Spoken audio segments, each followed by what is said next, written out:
असदुद्दीन ओवैसी के यूपी दौरे का आज आखिरी दिन है और आज ओवैसी बाराबंकी के दौरे पर होंगे। वहां पर वो वंचित शोषित समाज सम्मेलन को संबोधित करने वाले हैं।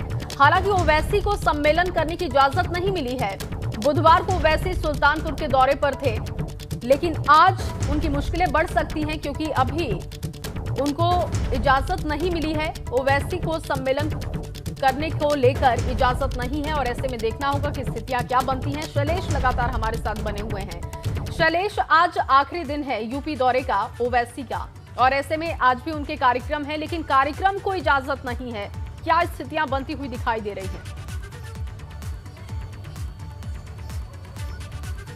जी हाँ, देखिए, अगर बात करें ओवैसी के कार्यक्रमों की तो लगातार आज तीसरा दिन है और बाराबंकी में कार्यक्रम शेड्यूल है, लेकिन ये सही बात है, जिला प्रशासन की अनुमति नहीं मिली। इससे पहले जो पहला दिन था ओवैसी के कार्यक्रमों का, जिसमें वो अयोध्या गए थे, वहां पर भी पहले प्रशासन से अनुमति को लेकर समस्या आई थी, लेकिन बाद में कोविड प्रोटोकॉल के तहत 50 लोगों के साथ सम्मेलन करने की अनुमति दी गई थी।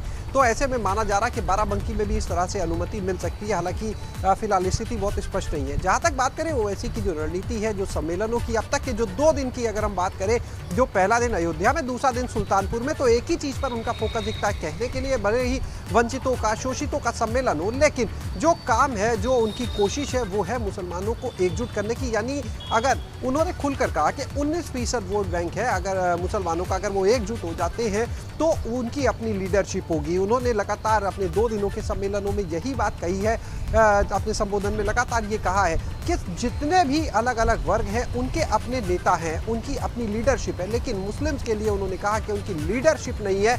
इसकी वजह से उनके जो अधिकार नहीं मिल पाते हैं। उन्होंने लिटरेसी रेट का हवाला दिया कि अगर सबसे कम पढ़े लिखों की बात की जाए तो मुस्लिम्स में मिलते हैं, अगर सबसे ज़्यादा आउट ऑफ स्कूल बच्चों की बात की जाए तो मुस्लिम्स में मिलते हैं। महिलाओं को लेकर अलग अलग जो वर्ग हैं उनको लेकर उन्होंने आंकड़े भी वहाँ पर पेश किए। तो उनकी जो कोशिश पिछले 2 दिनों में देखने को मिली है वो यही है कि अब जो चुनाव है, आगामी जो चुनाव है, उसमें जो मुस्लिम वोट बैंक है वो एकजुट होकर AIMIM का साथ दे, अपनी लीडरशिप चुने। और वो लगातार जो उनकी, देखिए, वैसे तो भाजपा समेत सभी दलों पर वो निशाना साधते नजर आते हैं, लेकिन जो मुख्य रूप से अगर हम देखें, जो हमने वहां पर महसूस किया, वो कहीं ना कहीं सपा, बसपा, कांग्रेस, इनके ऊपर मुख्य रूप से निशाना होता है। और उसके पीछे वजह यह दी जाती है कि जो मुस्लिम वोटर्स हैं उन्होंने सपा, बसपा, कांग्रेस सभी को वोट दिए, उनकी सरकारें भी आई, लेकिन इनके लिए कोई काम नहीं किया गया। यही वजह है कि वो कह रहे हैं कि अब सपा को, बसपा को, कांग्रेस को वोट देकर मजबूत मत करिए, बल्कि अपने खुद की जो लीडरशिप है उसको तैयार कीजिए और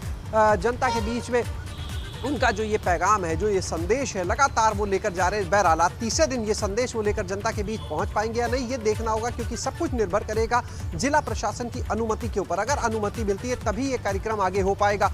अनुमति मिलती है तो क्या उसके लिए शर्तें लगाई जाएंगी, ये भी देखने वाली बात होगी। बिल्कुल शैलेश, क्योंकि आज का दिन बेहद अहम है। 3 दिवसीय उनका दौरा था, 2 दिन का कार्यक्रम हमने देखा, लेकिन आज कार्यक्रम होगा या नहीं होगा, इस पर भी अभी सवाल है। हालांकि उनकी बातों का असर कितना होता है ये भी देखना होगा। बहुत शुक्रिया आपका तमाम जानकारी के लिए।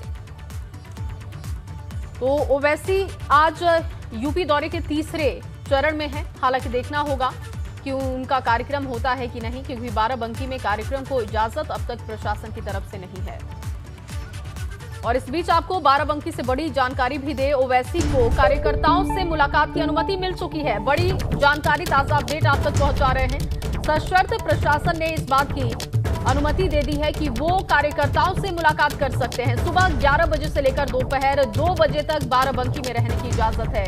प्रशासन से नहीं, अभी तक सम्मेलन की इजाजत, प्रशासन ने अभी तक भी सम्मेलन की इजाजत नहीं दी है। कार्यकर्ताओं से बस वो मिल सकते हैं, इस बात की इजाजत उनको मिल चुकी है।